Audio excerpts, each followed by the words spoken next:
রোজ রোজ কি makeup parlour product selling ভালো লাগে? এত ভালো রান্না করতে পারি, কেন করব না? চলো দেখো আমি কত সুন্দর বিরিয়ানি করেছি, যেটা দোকানের বিরিয়ানি চাইতেও অনেক বেশি টেস্টি। আমার রেসিপি ফলো করলে কিন্তু সেম বিরিয়ানি তোমরা বাড়িতেও করতে পারবে। আমি এখানে পেঁয়াজ ভেজে নিচ্ছি দেখো বেরেস্তা করার জন্য, আর আলুগুলো ডুমো ডুমো করে কেটে নিয়েছি। সাথে ছিল একটু ছোটো সাইজেরই চিকেন, কারণ প্ল্যান কোনো ছিল না। তা তোমরা কিন্তু একটু বড়ো সাইজের চিকেন কাটিয়ে এনো। তো চিকেনগুলোকে জাস্ট হালকা করে ভেজে নেবো যাতে ভেঙে না যায়। ডিপ ফ্রাই কিন্তু তোমরা করবে না। আর মেইন প্রসেসে চলে আসলাম। তোমরা যদি একদম দোকানের মতো বিরিয়ানি খেতে চাও, আমি যেইভাবে করেছি জাস্ট ফলো করো, আমাকে না থ্যাঙ্কস বলবে, আমার হাতটাকে চুমু দিয়ে যাবে তোমরা। এত সুন্দর বিরিয়ানি তো রেসিপি তোমাদের সাথে আজকে শেয়ার করব। তো দেখতে পারলে প্রেশারে আমি আলুটা দিয়ে দিয়েছিলাম। যেই মশলাটা দিলাম ওটা ছিল বিরিয়ানি মশলা, আদা রসুনের পেস্ট, আর এই যে আদা দিয়ে দিচ্ছি।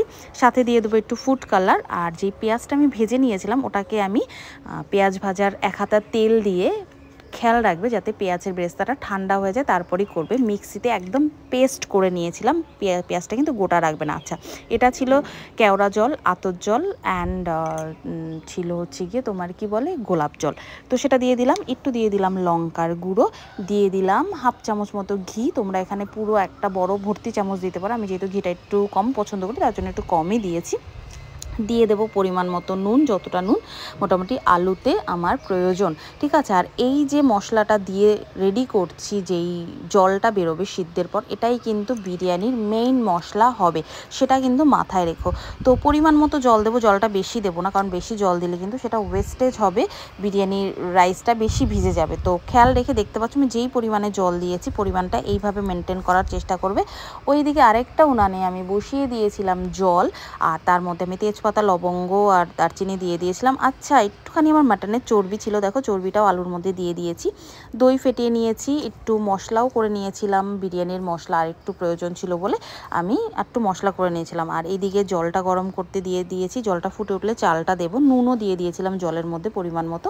এদিকে আলু সিদ্ধ হয়ে গেছে, আলু আর চর্বি আমি আলাদা করে নিয়েছিলাম। এবার প্রেশার কুকারে যেই বাকি জলটা রয়েছে এটার মধ্যে কিন্তু আমি অ্যাড কী করবো ভালো করে শুনবে। পেঁয়াজের যে বেরেস্তাটা আমি করে পেস্ট করে রেখেছিলাম সেটা আমি অ্যাড করেছি, সাথে অ্যাড করেছি একটু নুন, আর ওই চিকেনটা দিয়ে কিন্তু আমি জাস্ট 2টো সিটি মেরে নিয়েছিলাম। আর এই দেখো বিরিয়ানির রাইসটা পুরো রেডি করেছি আমি। নিচটা সেট আপটা তোমায় দেখাতে পারিনি। তো প্রথমে তোমরা নিচটায় আলু দেবে, তারপর চিকেন দেবে, প্রেশার কুকারে যতটা জল আছে পুরো জলটা দিয়ে, আর একটু টক দই, আলু বোখরা যা যা দেওয়ার দিয়ে, রাইসটা দিয়ে ভালো করে সেট করে নিয়ে ওপর থেকে কেওড়া আতর, গোলাপ জল দুধের সাথে মিক্স করে ছিটিয়ে দেবে। এটা আমার দেখানো হয়নি, উইথ ফুড কালার। তো দেখো বিরিয়ানির রাইস, দেখো প্রত্যেকটা রাইস না আলাদা আলাদাভাবে গোনা যাবে, এত পারফেকশন আমার বিরিয়ানিতে। তোমরাও সেমভাবে কিন্তু বিরিয়ানিটা বাড়িতে করতে পারবে। চালটা যখন ফোটাবে 80% কুকড নামাবে, 20% যেন শক্ত থাকে চালটা, সেটা খেয়াল রাখবে। আর এই দেখো, উফ এত দারুণ হয়েছিল না, হাইটা খুলেছি না, গন্ধ বেরোছিলো, দাদা বৌদির পাশ দিয়ে গেলেও এত ভালো গন্ধ কিন্তু বেরোয় না। তো তোমরাও যদি এইভাবে বিরিয়ানি করতে চাও, আমার প্রসেসটা জাস্ট ফলো করো। কেমন লাগলো আজকের আমার রেসিপি একটু কমেন্ট করে জানিও। টাটা।